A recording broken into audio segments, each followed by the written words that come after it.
мен Қызылорда қаласы номері 10-шы Ыбырай Алтынсарин атындағы мектеп-лицейдің 7-ші сынып оқушысы Мырзабекова Үнжу.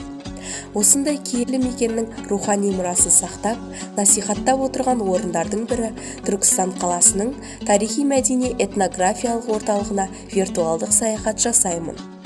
Тарихи-мәдени этнографиялық орталық Түркістан қаласында орналасқан тарихи-этнографиялық мұражай. Қазақ халқының мұрасы мен рухани қазынасының қайнар көзі саналатын этно-орталық. Мәдени мұра мемлекеттік бағдарламасы аясында ашылған орталық 2010 жылдың наурыз айынан бастап салына бастаған. Алматы қаласындағы Аманжол Найманбай басшылық ететін этнодизайн қазақ 2030 ЖШС-нің ұжымы құрылысты 9 ай ішінде аяқтап, сол жылдың желтоқсан айында ол пайдалануға берілген.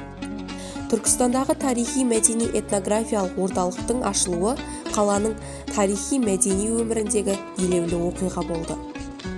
Орталықтың ашылу салтанаты 16 желтоқсан Қазақстан Республикасының тәуелсіздік күнінің қарсаңында ұйымдастырылып, сол кезден бастап мұражай халыққа қызмет көрсете бастады.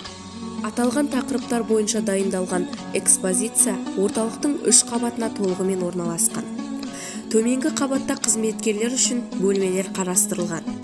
Орталықтың экспозициясы 1770 құнды жәдігерлермен қамтылған.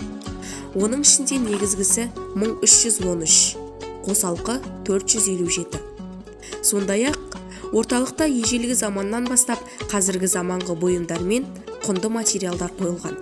Мәселен, тігін машинасы, үтік, киіз үй, ескі компьютер, күміс білезік, сақина, зеңбірек, садақ, музыкалық аспаптар, қару-жарақтар, қыш ыдыстар, тайқазан макеті, 2011 жылғы қысқы Азия ойындарының қуыршағы, алтын адамның мүсіні, Қожа Ахмет Яссауи кесенесінің макеті, болашақтағы Түркістанның көрінісі, тағы да басқалары.